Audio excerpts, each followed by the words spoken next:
pump up the volume, pump up the volume, pump up the volume, because the pump is full.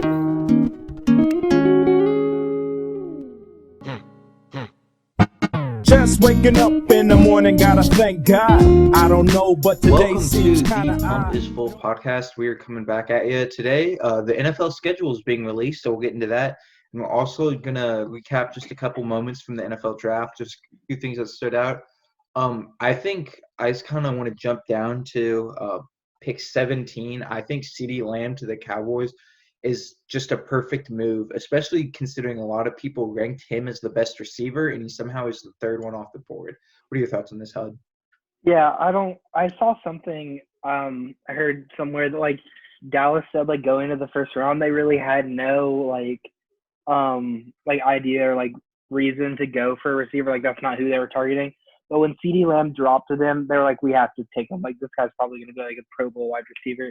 I think it was a super smart pick. That was definitely the steal of the first round, in my opinion. The close second would probably have to be Isaiah Simmons at 8. Like I know that's still a top 10 pick. But for Arizona to like one, keep that pick. Like that's like underrated to talk about. They didn't have to give that away to get DeAndre Hopkins. But for them to like have the 8th pick and have Isaiah Simmons, who might be like behind Chase Young, the like best like overall like NFL prospect and like the most like obviously the most versatile, and get him at pick 8. I like that too. It's like the best like value pick, even though it is a top 10 pick. One of my favorite picks, and it's because I knew it was a good fit, and I called it.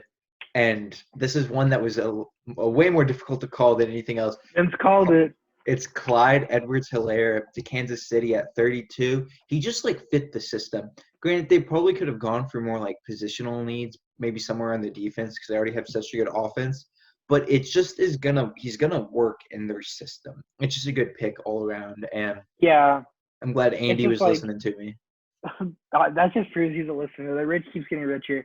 I'm looking at some other things from the first round. What do you think about the 49ers essentially trading DeForest Buckner for a pick and then just replacing him with someone younger and Javon Kinlaw with the 14th pick? I mean, what I think about that is it's what a lot of teams do. How many years? DeForest Buckner, they're probably going to have to pay him.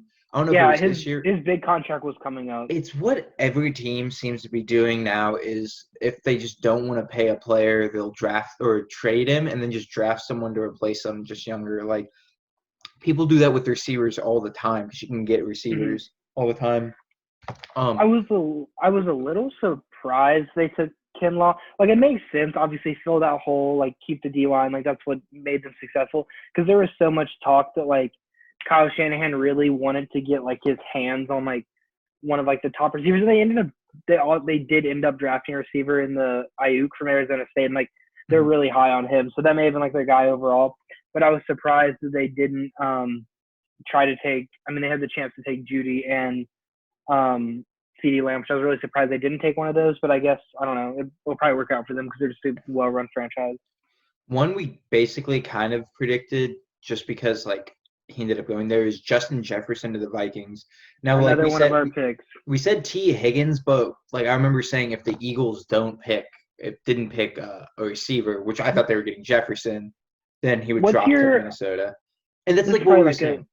This is probably like a more like question for someone that's like really studies it. But like, what's your opinion on them taking Jalen Reagor, who's like, I don't know, Justin Jefferson would have seemed like a better pick. I know it's only a pick difference, but like Jefferson seems a little bigger. Like he had a great season last year. He had that amazing playoff game. And Reagor, Zach brought up a good point in the group chat. He said Jalen Reagor kind of looks like Brandon Cooks 2.0, who's been like a solid receiver, but he's also played for like 5 different teams. He's probably I'm assuming he's faster, and they wanted more of a deep threat, like D-Jax kind of guy. And like Jeremy Maclin, like they've had in the past. Yeah, and I think with the Justin Jefferson pick is a perfect example of what we were saying earlier, where there was beef with the Stephon Diggs, and he was definitely going to get a big payday coming up. And so they were saying, well, instead of paying this guy who's like beefing with the organization, we trade him, and with that pick, just draft his replacement, essentially. The 25th, I think it was their, the 25th pick was that pick, but like, you know what I'm saying? Like, they basically did the same thing. Another steal, in my opinion, I don't know if you'll like this, is the Ravens just sitting there at 28 and managing to get Patrick Queen, I agree with that 100%. who I think is also a stud. And he fits, like, that was their biggest hole on defense was middle linebacker, especially when C.J. Mosley left to go to the Jets. I think it was like a year or two ago. He'll fit right in. I think he'll be great with that defense. But Earl Thomas might not be there. We'll have to see. I think the last pick to talk about is the Jordan Love pick. It's basically what they're doing with it's Aaron Rodgers, like his whole life coming back at him, how he was brought in to replace. It's crazy how like that just works. It's just like it was kind of poetic, like the way like it was literally like an anniversary of like how many years or whatever that they took Rodgers to replace Favre. Give me your opinion on it first, like what you think about the whole thing. The main issue, so there are two big issues I have with it. Rodgers is still arguably like one of the best or the best quarterback in the NFL. Like he's solid, and he just is continually saying, "All I want is elite, is some receivers." And they just went out of their way. And even if they drafted Jordan Love, if they drafted like a receiver or something, I think I read a stat. It was like 40 receivers were in this draft or were drafted, and the Packers didn't take a single one. Like they didn't take a single receiver. Other than Adams, he has no one to throw to next year. Like, yeah, I don't. Okay, there's a couple things. I don't really understand this move to the point that like they were in the NFC Championship game last year. Yes, they got smoked by the 49ers, but like give Rodgers one more weapon and kind of make a run. I guess the decent pick to no, it's not a decent pick. Fuck that. Like just to. I guess they're looking towards the future. I don't really understand that because their window is still open to win something. I think, like you said, there's so many, like with all the receivers, they didn't take a single one throughout the whole draft. I think the only offensive weapons they got him was they got him a tight end. I don't remember which one. I think maybe the one from Notre Dame. No, he went to the Bears. Cole Kmet, I don't know. They got some tight end, which they do have a hole at that because Jimmy Graham is gone. They picked a running back who wasn't rated highly in a crowded running back room. They took A.J. Dillon, who, like, if you watch his tapes, he actually, like, he had some pretty good games at Boston College. He's like a power back, which is the opposite of, like, what they have. But they already have two really good running backs, so I don't really understand that pick. I don't like their draft at all. And with the whole Jordan Love thing, I think I said this on the last podcast. But I was watching a video and someone said, like, the biggest thing with Jordan Love is, yeah, he has, like, the potential, like, the arm talent and all that. Like, his ceiling is, like, the highest out of all these quarterbacks in, like, in the draft, but his floor is probably, like, the lowest. But I think he needed to go to a team to sit. I feel like New Orleans probably would have been better. But, like, I think it is good he's going to Green Bay to sit. And I don't think Rodgers is going to be a complete dick to him. I like saw something. I was like, if Rodgers, like, obviously, like, he can be mad at the organization, like, don't take his anger out on Jordan Love, which I don't think he will. Like, I know he, like, is kind of a dick, and that makes him, like, that's why people like him cause he, but I think he will kind of, like, at least be somewhat, like, nice to Jordan Love. That whole locker room's a mess, though. I wouldn't be, he's definitely, Favre said this, he's definitely not finishing his career as a Packer. I wouldn't be surprised if this is last season with Green Bay. I've seen some rumors about that. Yeah. I'm making a tweet right now inspired by this conversation. If Aaron Rodgers treats Jordan Love like a brother, he's going to be in for a bad time. My prediction is, I think it's going to be Rodgers last year.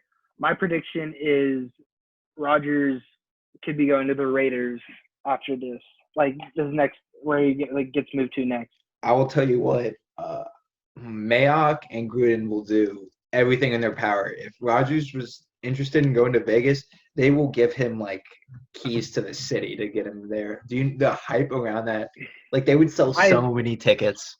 And it kind of makes sense. I've seen a few things about this, and it kind of makes sense because I think they're going to ride with Mariota and Carr this year, and I think they'll be decent. Like they could maybe be like the 6th wildcard team, but I don't really expect that. And I don't see like either Mariota or Carr having like a type of year like Tannehill just had where they earn themselves like a big deal and they don't really deserve it. So they're going to be looking for a quarterback. And I feel like they're not going to be in the position next year, obviously, to draft either Fields or Lawrence. I mean, I don't know. This is a year away, but like I've seen rumors about that, and it kind of fits because like, yeah, it's not California, but like it's definitely more west than Green Bay, and like they're gonna have a lot of offensive weapons. And Gruden, like, I know he's pretty good they have a offensively.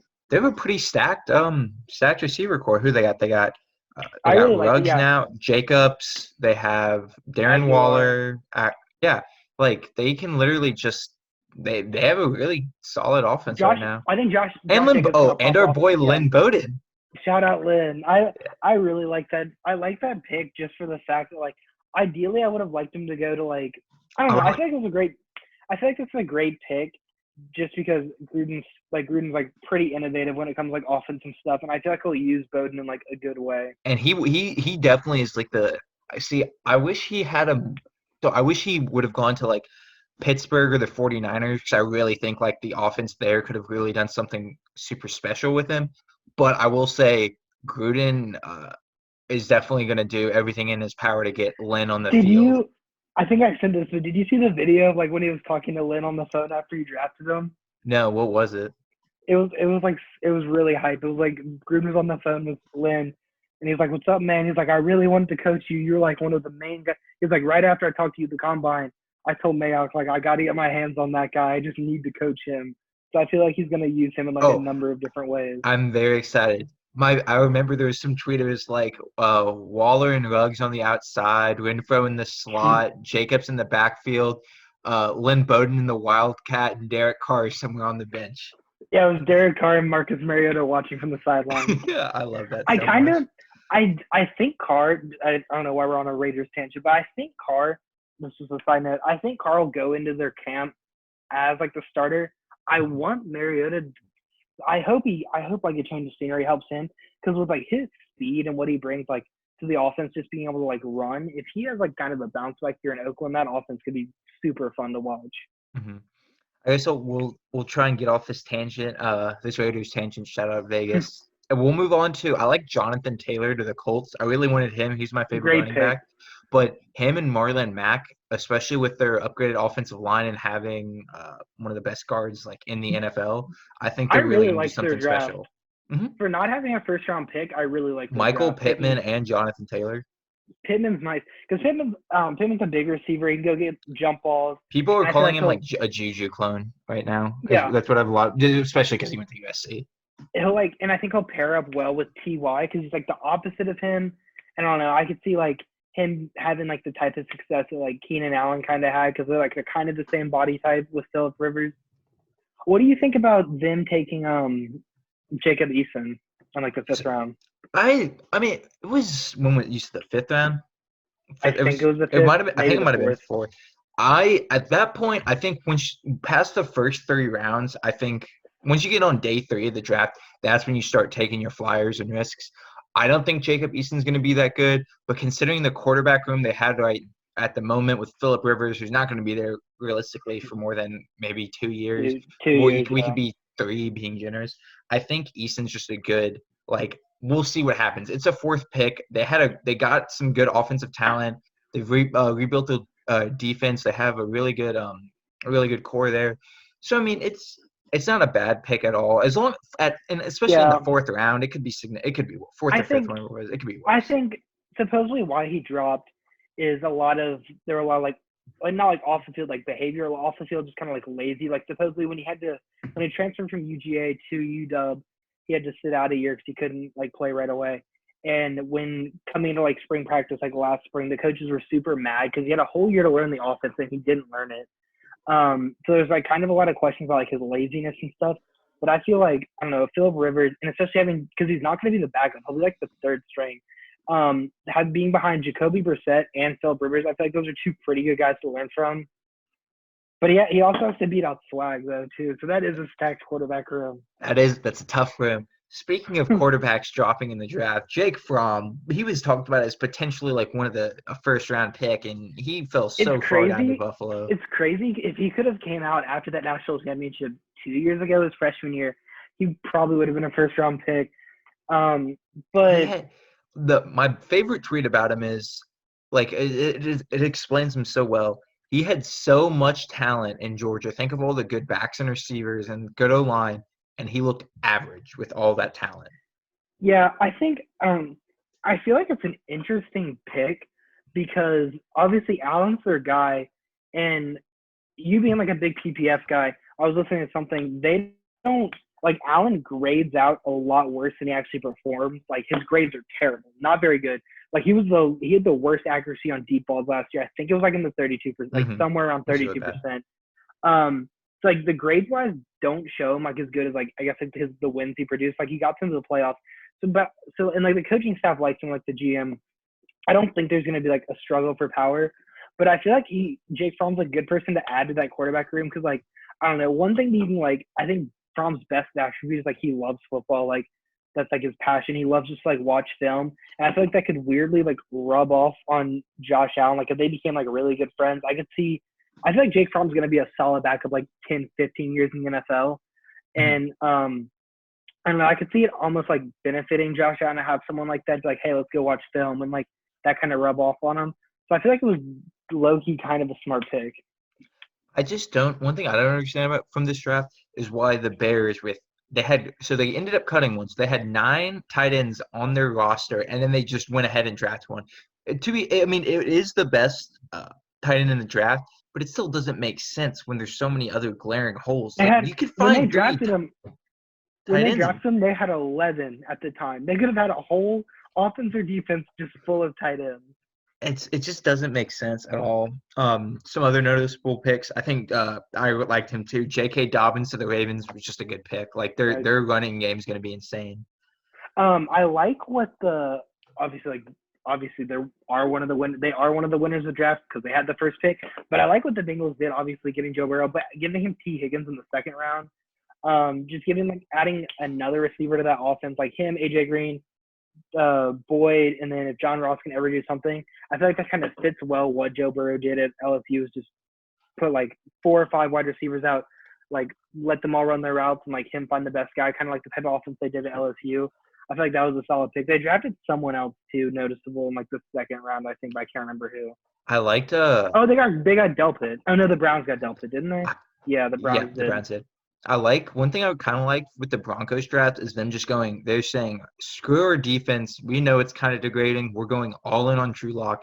They drafted like a couple receivers. I'm pretty sure they got a tight end and they got offensive line personnel too. Like they were just saying, we'll give him everything he needs. Back-to-back wide receivers. Yeah. And they got Judy, who I think is the best receiver in the draft, and they got KJ Hamler, which I don't know. Like I don't have too strong opinions on him or anything, but still they're really doing everything they can for Lock. What do you like about how do you like the Steelers draft overall? Like, they didn't have a first round pick. What do you think about everything else? So, as many know, I really wanted a back. I really liked Dobbins or Taylor. Were kind of the two that I wanted. We got Chase Claypool, and kind of reading up on how they're expected to use him. We didn't really have our big receiver. I like his size. Like he's big. We didn't have a lot of big receivers outside of Juju. We've our tight ends. Our tight end, we needed a tight end, and he's big enough to where like he can fill a tight end role in terms of receiving. And when it comes down to it, even though I was kind of upset at the time, I remembered the Steelers have consistently hit on receivers compared to any other team. Like you have Sanders, Plaxico Burress, Antonio Brown. They're so good at developing receivers. Deontay Johnson looks good. Like he's gonna have a big year next year.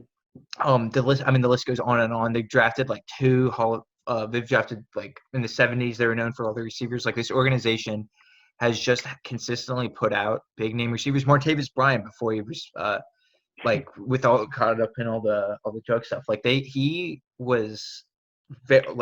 just been good at identifying receivers. So when it came down to it, I'm like, listen, they know better than most other teams, so I'm not going to be too upset by it. And then they drafted outside linebacker help, which we needed because outside of Bud and TJ, they didn't have anyone else really. And there's a chance Bud Dupree leaves because they can't pay him. So they came from Charlotte. Yeah, they drafted. Yeah, and then we drafted some offensive line help. Like they really hit on everything. And linebacker help. Like they hit on everything they needed other than maybe running back, and like if James Conner isn't hurt, him and Benny Snell could be a pretty good combo. So, and we drafted Benny Snell last year, and he looked like he could be serviceable. So hopefully he gets better. Mm-hmm. But I mean, wasn't anything too exciting. But when we only had like the way our picks were lined up, I couldn't expect too much out of it. I mean, getting Minka for a first round, like we've talked about this before on the podcast, but that's still such a steal. We still got a top 3. Like in the end, if you want to think of all of our picks, we used our first round pick to get a top 3 safety in the NFL. So I think it's been worth it. Who knows our system and who's so far loves the defense and loves the city. So I think it was a worthwhile feat. I don't know if there's anything else we want to go on from there. We can kind of talk about, I guess, the schedule a little bit. It's interesting kind of how let's talk about you want to talk about the Jameis news first, because that happened in between the schedule and the draft. Oh yeah, go for it. So Spencer's good friend that he had his historic rant about in the fall, Jameis Winston, and Zach's good friend, decided to sign with the New Orleans Saints for a very low deal. What are your initial thoughts about that? So one thing people were saying, like, oh, the Steelers offered him this huge amount of, or a good amount of money. Did it ever come out if they did like give him a contract? Their GM, I'm pretty sure, or someone in their organization said they didn't offer him something. And you'd have to think Jameis would have definitely, like, he was not going to take, if all he was offered was $1 million, he's going to take that. If he was offered like $5 million somewhere or even more, he's not going to pass up on all that money so he can go play for the Saints. I don't really. That makes okay. That's another thing I just thought of. If he's like main thing he said about the Saints is he wanted to learn under Drew Brees and Sean Payton, like I realize that is a pretty good coaching quarterback deal, like probably one of the top in the NFL. So Big Ben and Mike Tomlin would also be on the top of that list. So I don't know. I don't really know what the end game is for that. 'Cause the 1-year deal. So I don't think Drew. I think Drew will probably get injured again at some point, or Jameis will at least start a game or two. So I could see him somehow playing his way into earning a contract after Brees is done after this year. But they also like Taysom Hill. I don't know. But I hope I don't know. I won't go into too much detail about it. I'm just gonna mention that it exists. The Earl Thomas news is crazy. That was wild. Like I don't want to just Google it for yourself, but we have Carl hot on the scene in Austin. Carl's down in Texas getting us all the news we need. I guess it's interesting kind of how we might see the NFL run this year with the schedule. The Texans' first 3 games are the Chiefs, the Ravens, the Steelers. Bill O'Brien, who's already kind of in the hot seat, this is not the start he wants, because I think there's a realistic chance to go 0-3 to be in the season. I think they will. Okay, I was thinking about this. I honestly feel like he wouldn't be, obviously if he still had DeAndre Hopkins, but I feel like Bill O'Brien, like, coach is somewhat competent. Like, they got them to the AFC Championship last year. Like, he's been decent. Like, he's not an amazing coach, but I feel like Bill O'Brien, obviously the GM, is awful, and I feel like it's going to end up getting him fired. But yeah, the tweet that someone said in the group chat, like, that first 3 games literally just has that, like, written all over it. If they struggle he's out. Mm-hmm. I'm just kind of looking through the schedule. Some games that are interesting, like you kind of brought up the Steelers-Ravens, or you brought up before we started, the Steelers-Ravens game. That's gonna be fun, I think, to watch. I mean, everyone likes seeing their team play on holidays. The thing is, for me, I know I'm gonna be like at my like great aunt's eating Thanksgiving, and I'm gonna be sitting there like stressed out, and I'll be with my grandpa, and we'll both be screaming at the TV if we play bad. And also brings me memories of the first time I watched a Thanksgiving. My first Thanksgiving game I can remember is the Steelers-Ravens. I know that wasn't even that long ago, but it was the Steelers-Ravens when Mike Tomlin stepped on the field on the Jacoby Jones return. I'm excited for it, but I really hope it's a different outcome this time. I think you always have to look at the Thanksgiving slate because those are like obviously pretty big games. Detroit always plays the 12:30. Them playing Houston, I feel like, is going to be a really good game. I mean, just because you get to see Deshaun Watson on prime time, like, he's always exciting to watch. We'll probably get into this later, but I think Detroit's going to be a lot better. I could low-key see them being like a sleeper team to win that division. Mhm. So I feel like that'll be a great game. And then Dallas, DC is probably the worst of the three just because DC is involved. And then, yeah, the Sunday night game's super good. Pittsburgh-Baltimore is probably one of the best rivalries in the NFL, if not the best. So, yeah, I really like that slate. I'm kind of just going through the teams right now, just kind of picking things out. And yeah, it's what was the I'll one? talk about here. Yeah, okay. I'll talk about the Monday night games. Like, first glance at the Monday night games, ESPN's really like upped their games for these. I guess like the past couple of years. I remember I think it was like 2 or 3 years ago. It felt like every Monday it was like an NFC East team, and they were like shitty matchups. And I'm sure like a couple of these teams won't be as good as we think, and it'll turn into like a shitty matchup. But like off the jump, the only game that like I'm really don't expecting amazing, Week 7 Bears Rams, probably not going to be a great game. I'm glad you brought up the Bears because I kind of wanted to talk about them. Yeah, I think they're set up for not set up well. Like, I just do not. They could realistically be like bottom of the barrel of the division. I think they're gonna be the worst team in that division. Well, obviously we'll get into division previews in a while. They have 4 primetime games. I don't really understand. I realize they're in like an historic franchise, and like Chicago. They don't have too easy of a schedule. Just kind of looking at it at a glance view. They have 2 Monday night games. I can see that. What else do they have on it? I'm just kind of looking. So let me as I gotta scroll. So, I know Atlanta plays them Week 3. I don't think the Giants is going to be too bad. That's who they play 3. Atlanta might play them 2. But I think the Colts are going to be a tough team. The Buccaneers are obviously significantly better.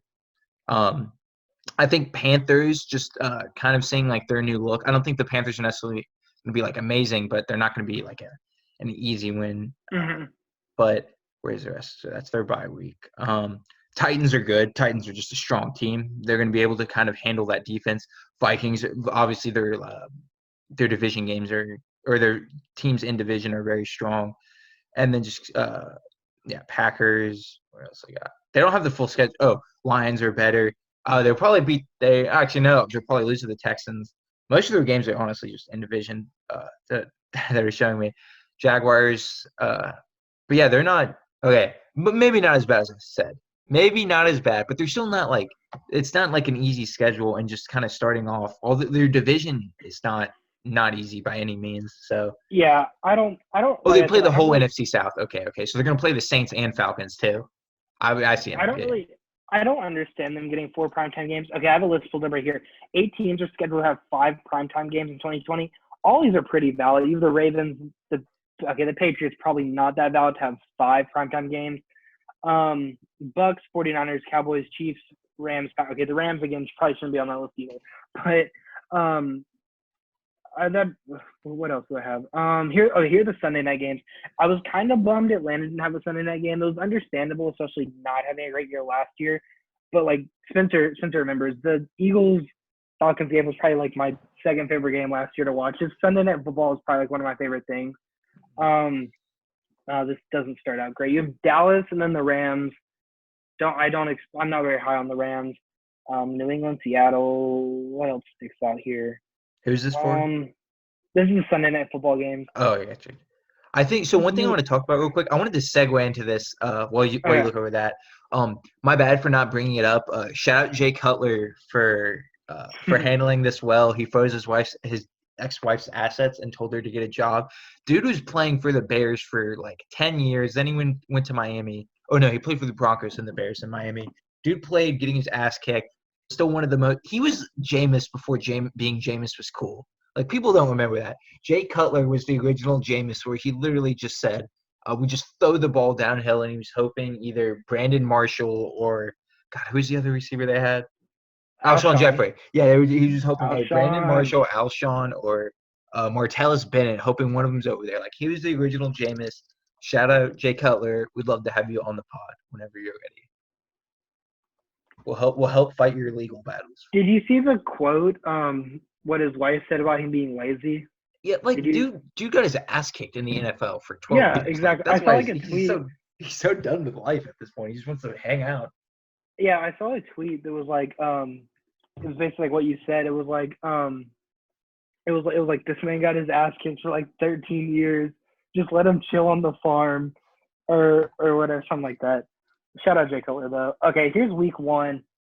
That Thursday night game. Houston and KC rematch the AFC Championship. I think it's a blowout. That could honestly be a blowout. That could be like a 42 to like 17 game. I could realistically see. Ooh, this week 1. Week 1's actually got some.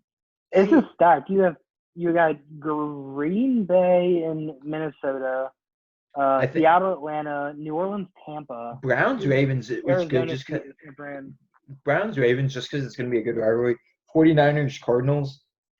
You have Bucks Saints. Like you have Seattle. I think you said it. Seattle, Atlanta. Like there's some pretty good games here. I realize the Cowboys draw a big crowd, but I don't understand putting the Rams. First of all, like I don't understand them having 5 primetime games and them being the first Sunday Night Football game. I mean, they were in a Super Bowl like not that long ago, but whatever. And you have Pittsburgh and the Giants, the first Monday Night Football game. We'll be watching that from their retirement home. Oh, that'll be on from their retirement home. I think it's gonna be a good game just because you have like Saquon, and then the Giants obviously have all these like new picks coming in. The Steelers, you're gonna get to see like what Big Ben looks like. Big Ben's excelled in like big spotlight games, so it's gonna be kind of a fun game to play. And then that game after that, Daniel Jones on his second year too. We'll see like if there's any development with him. That's just gonna be an interesting storyline game. We get to see his goofy ass. Jack Jones ass. That second game, you had Tennessee and Denver. Kind of the same thing. You get to see Drew Lock with all of his new weapons, and then Tennessee. That's I don't know. These week 1 games. I mean, it might be because I'm desperate for sports, but I'm super hyped. There are so many matchups that like you can go ahead and circle. They're gonna be really good games. Oh, I'm week 2. Carl versus Hudson. Atlanta goes to Dallas. I think it's gonna be fun to see Dallas play your Falcons, Zach's Bucks, and then mine and Will's Steelers. It's gonna be fun to see like that round table. I was kind of bummed though, like on the Falcons schedule, we don't play Tampa until December 20th, which is like the third to last week. I know I'm like harping like about like Sunday Night Football games, but I'm really surprised that they didn't put like Atlanta Tampa as one of the primetime games, especially if like they could really play up the Brady and like Falcons storyline, which like is awful, but like that obviously they could do that. And not playing them until like December 20th.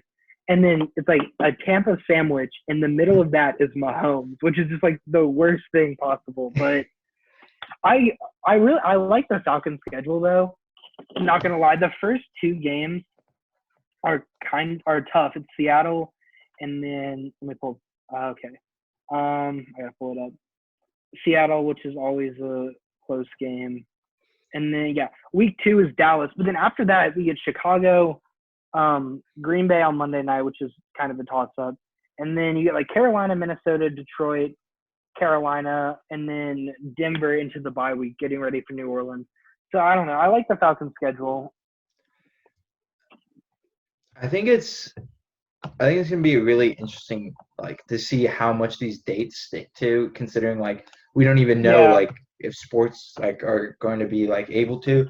I think what is a very good possibility. I think there's a strong chance we have football, especially because of how late it'll be. Like this, we don't have these games won't even occur for another. They've had. But I think we might not have to, fans. Prepare for it. Mm-hmm. Yeah. See. Okay. I think that not having fans actually plays a lot into some teams. Like you think about a place like Seattle, even like Pittsburgh, like the fans, like they like bring so much energy. You're not going to be missing anything at a Chargers game. Like that's going to be the exact same atmosphere. Exactly. It might be an advantage because it's more away team. I think it is an advantage for them. Because I was listening to something, and they were saying they were like the Chargers would be so just like into the Justin Herbert pick, which I'm not a fan of. Spencer, where are you on that? Just like I completely forgot that happened. That's where I'm into it. I don't expect it. They should have signed Cam or someone, especially like I know they can't really factor into this, but like if there are no fans, it's going to be such an advantage for them because all their home games last year for the most part were away games. Like if it was the Raiders, Denver, who else in that division? KC, the other team was always going there. Oh, we played them, I'm pretty sure, last year. And we had more Yeah, fans. so like I feel like for like a team like that, it's gonna help. But like I feel like the teams like KC, Seattle, it's gonna kind of hurt. Who's another decent team that doesn't have great fans? Did you say Saints? Oh no, you said that they have a lot of fans at all. I'm trying to think. Is there another team like off the bat like that? Oh, I don't know if you said the Rams, but neither LA team like really has a Both huge. LA teams. I can't think of another one. Those are just like the two like prevalent examples. But like I don't know. I feel like that'll play a big factor into it. That's a whole nother like complex thing. Like you said, I think it's gonna hurt like the Saints and the Chiefs and Seattle, where they have just insanely loud stadiums. Well, like Seattle, they've had like the games where it's gone off the little like earthquake meter, and then the Saints is such a home field advantage, and like Kansas City, the same thing. They've had like earthquake numbers and stuff because of that. I don't know. I feel like it'll hurt teams like that. Hopefully there'll be fans. Yeah, I think it's gonna be exciting. I think so. What is it? We have 17 games now, right? No, Or does that start next year? It's next year. Oh, okay, I was gonna say it would be so for that. So I already said I did not like it, but since it's gonna happen, they will 100% for that last game. What they should do is they should make it like a some sort of rivalry game. Like I saw someone say you could make it like interstate stuff. So like Pittsburgh and Philadelphia would be playing. Like the Giants New York teams. The Giants and Jets play Rams and Chargers. Like do something fun with it. Like Don't just make it a tacked on game. I feel like they could almost do kind of what like the SEC does, in the fact that like the SEC, like Kentucky for example, will play everyone in the East, and then we have like a West opponent that like we roll through every year. So like last year we got Arkansas at home, and then this next year we're at Auburn, and like it just kind of rolls through the West. But we have like a permanent like cross division rival. And for us, Mississippi State, which isn't like that historic, but for like it's like Auburn, Georgia, it's like another one, or like LSU, Florida. I feel like you could make something like that, like take these like historic franchises. Like obviously some of them wouldn't work, just because like the Chargers, whoever they're gonna be paired up with, like it's gonna be cheeks. But like, I mean, the amount of money you would make off a Steelers Cowboys rivalry, like that's just free money for the NFL. Like Steelers Cowboys. I'm trying to think of another like historic one. You could take like New England and like the Giants. That'd be a great one. That's a all the history. Really you could do you could do like San Francisco and Denver, because they're probably like the two most historic teams out west. Or like they could do like the Raiders and the give them some cool ass name. Call it like you said, like the Out West Bowl or some shit, or exactly. I don't know, or the Steelers and Cowboys could be like they obviously we have it, but like the Hall of Fame game. I don't know, like something like they pay people to do this more than me. Exactly. So. Obviously, it wouldn't be like great all the way around, because you have like shitty teams that have no history. Like the Panthers and the Chargers, they can play each other because they have no history. But I don't know. I think that'd be a really good idea. I hope they consider something like that. They probably won't, because they're not that smart. But whatever. I would agree with that. Jumping on the back to the draft though, because this goes with the people doing the schedule. What were your thoughts on Mr. Goodell's performance with the picks and everything? I just love like him slowly. First of all, it's like He slowly died throughout the draft. It's the most human he's ever seen in his life. Him being like, yeah, bring on the booze. Him hugging, I think it was Cesar Ruiz through the TV. Yeah, hugging him through the screen. Like he's just, I don't know. I like that draft. Like I wish it didn't take so long in certain aspects, like drafting and stuff like that. But I liked being able to see all like the players, and obviously we got the CeeDee Lamb snatching the phone from his girl. Like I enjoyed the draft. I hope, like, I think obviously they'll go back to like in person. That's probably my favorite, just because like I don't know, it's like so iconic. Like watching like some of the guys walk across the stage and like grab the jersey and like the real time interview. But I hope for the most part, because like a couple of the guys, like obviously they give you the option. Like I know like Jameis, the first player off my head, like opted to be like in home a few years ago, and like a lot of the top guys usually do it. I hope this kind of like brings on like for years to come, like there'll be the guys that are at the draft that you aren't, like maybe there'll be more cameras like within their house or something like that, just to, like show it a little bit more. Mm-hmm. I think it was a good product. The NFL did the best they could. I mean, things like this, like they could work. We got so many like good moments out of the draft. So I mean, it was good. Least favorite thing, it's not to do with the NFL, it's just how much emphasis ESPN put on all the sad storylines. That was and crazy. It was so weird. The weirdest one, I need to go back and watch the draft to figure out which player it was. I want to say it's CeeDee Lamb, but I could be wrong, so no one quote me on this. But I think it was one of the receivers, and then Trey Wingo was basically talking. They're like, "Yep." It was like his dad's not with him to watch him like get drafted. He or maybe his uncle. That was Gross like, Matos, where his father, like, I'm pretty sure it was Gross Matos, where his father, like, saved him from drowning and then drowned himself. No, I wasn't talking about that. I was talking about another one. Oh, yeah, sorry. It was like one of the other 10 stories. It was his uncle, or it was like someone's uncle or dad. It was in the first round. And they were like, yeah, his dad is actually dead. He went on a business trip to China and then just moved on to the next segment. Did not give any backstories or anything, like how he died. Just he went on a business trip to China and died. There were so many times, like, they'd be like, oh, his mother was a meth head, or his father, like, there was no need for that. They had a quote about, like, it was Lynn Bowden. They're like, yeah, Lynn Bowden, he comes from Youngstown, Ohio, which the, like, murder rate is 70 times higher than, like, the national average, like something crazy style like that. And then pause for a second. Trey Wingo just goes, he's going to be a great player for the Raiders. Like, it just makes no sense. Like, I don't really understand it. I know. I don't understand that, how they're doing it. Or, like, I just don't understand, like, the logic of it either. Why do they need to find all these stories? Talk about how, like, they were, like, had a 4.0. I remember there was, like, a Ravens offensive lineman who was a rocket scientist or something like that. Like, talk about that stuff. We don't need to hear about them being, like, their deep personal tragedies. Yeah. The funniest meme was, like, the NFL probably, like, sent them out this, like, okay, height, weight, name, and then, like, most tragic thing that's ever happened to you. One game. I'm looking at the schedule real quick. One game, the Chiefs-Bucks at 4:25. What week is this? Week 12. That's going to be a really fun game. I think that's going to be an explosion of points. What's your prediction for? I was looking at, like, free agents because there's, like, still a couple big names out there. Where do you think Clowney's going to go? Because he's, like, the biggest one.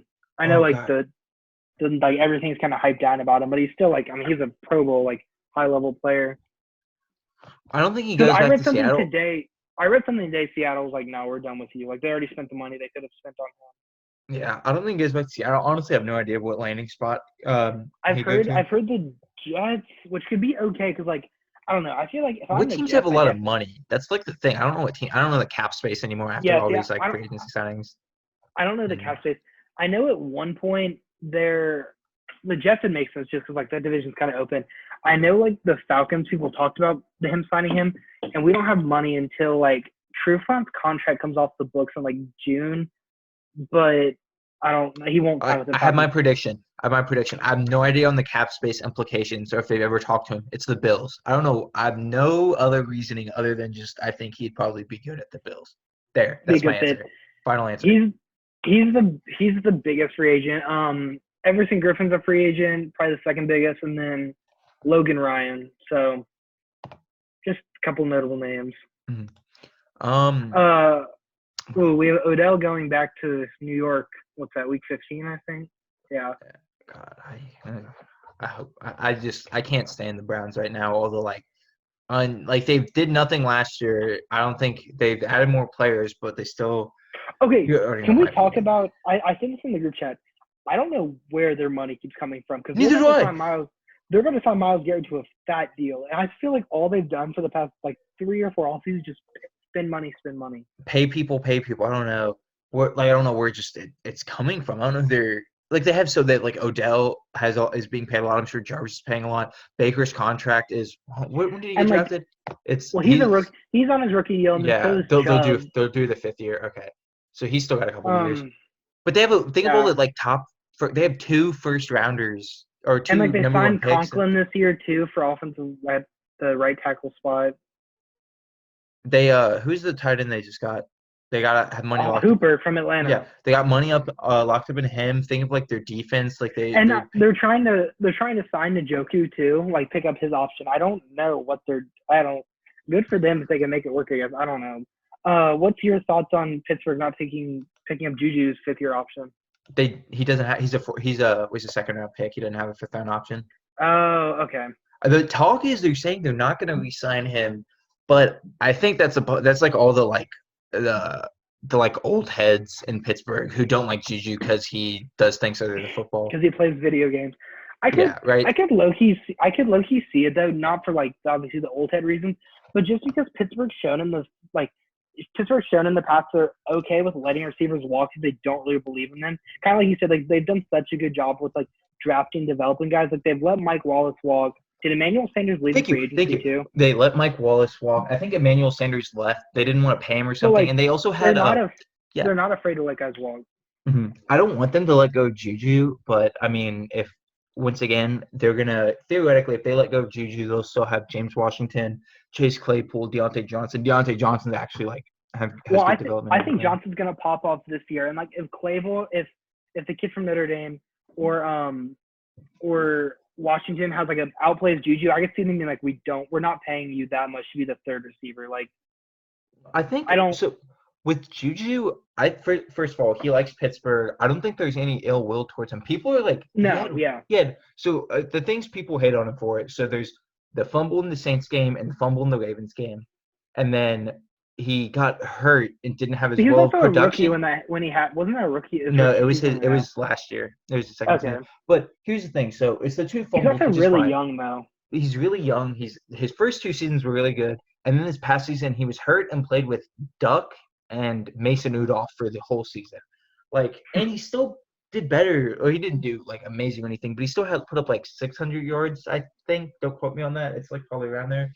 I'll look it up right now. But I don't know. I think once again, it's the Steelers have said nothing, and it's all the old heads who don't like him because he plays video games. So if I was a Steelers fan, I'd be okay regardless of what happens, which I know is like weird to say.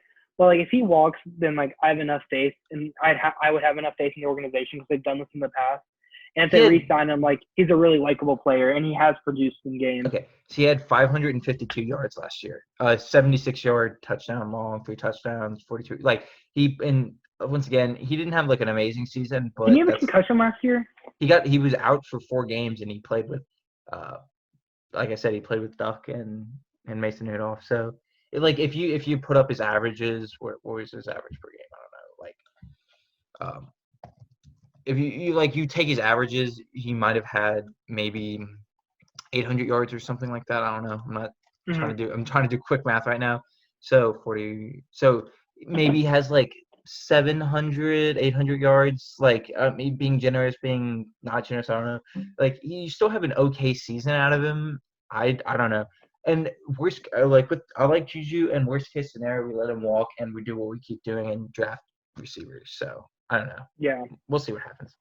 I'm going to move on to sponsors and shout-outs real quick. My two, I already kind of gave them, were Jay Cutler and Earl Thomas. I don't know if you had any, but that's all I got with those. I have an anti-shout-out. I know what it is. Go ahead and give it. Everyone related to Wake Forest, especially the basketball coach, the whole university, their fan base, even though I know they don't have any – their media, I didn't know they had like people did Wake Forest radio shows. I didn't know they were that popular. We don't mess with them. We're out on Wake Forest.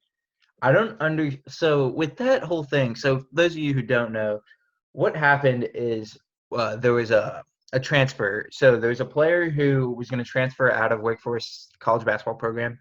Their head coach got him to stay, and then they got a new head coach.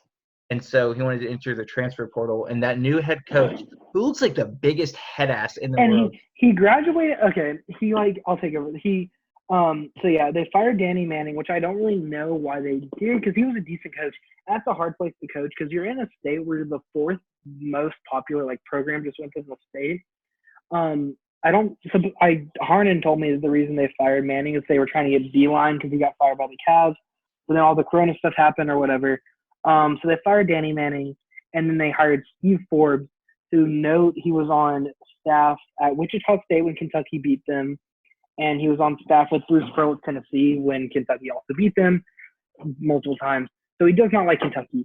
And so Sarr, who was an all ACC big man last year, entered the transfer portal, as most players do when their coach leaves, and it's kind of the new coach's job to kind of like re-recruit them. And his like big selling point is he's like, why would you go to Wake Forest for 3 years and graduate a degree from Kentucky? And that just did not settle well with Kentucky fans at all, Coach Cal's daughter came out, said something, and she actually graduated from Wake Forest, and she was like, "This is super elitist." She was like, "I don't know how you can take shots at the university that has like one of the top like medical fields, like in my perspective field, like it's a great university." Vince Mayer, the football coach, came out and was like, "My daughter graduates in like less than a week, and I'm like proud of her and like love the school." So that just did not settle well. And then you had, so after that happened, there was a media guy that runs a Wake Forest radio show, which I didn't know was a thing. And he like just took a bunch of shots, and I really don't know why they're trying to start a beef with us. Considering the programs aren't even on, like, the basketball programs aren't even on close to like equal playing fields. They have 4 ACC championship wins. Yeah. We have like we have 4 in maybe the last like 5 or 6 years.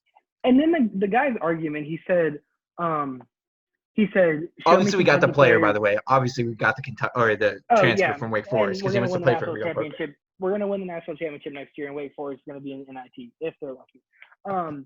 And the radio host guy said he was like, show me UK players that are better than Chris Paul and Tim Duncan, who are both respectively Hall of Famers in the NBA. But I know we're talking basketball. Anthony Davis in his prime versus Tim Duncan in his prime would not be fair. Anthony Davis would not be a fair matchup.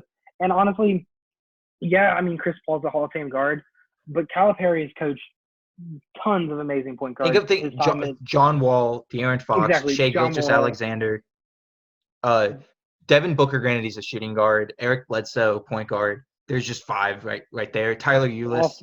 Exactly. I'm not saying all these people are Rondo and Kentucky. Yeah, like exactly. It's stupid. Wake Forest is so irrelevant. They're relevant in every sport. And me and Spencer have been to that campus. There's nothing great about Wake Forest. It looks like it's like cool. It's kind of like has some like old timey kind of vibes to it, but like it looks like my fucking like high school campus. Yeah, so they're irrelevant. I hope some way, like that's what I'm saying. I don't think they'll make the tournament next year, especially because. No, wait, real quick. No beef with our fraternity in Wake Forest, though. This is all beef with your basketball program. I don't think they'll make the tournament next year, but I know if somehow they make the tournament, the NCAA brackets will 100% find a way for them to be like in Kentucky's little pocket where there's a potential game, because that storyline is going to be insane. So I'm hoping for that. I know. I hope we just play them at some point. Oh God, it's like I wanted to play Memphis last year so bad, but we don't always get what we want. All right, I think that's unless it's a player, then we do. We always win. Well, not Matt Harms, but we didn't that's want another anyway. story. All right, I think it's about all the time we have. Thank you all for tuning in to the Pump is Full podcast. Hope you like that little basketball rant, and we'll see you all next time.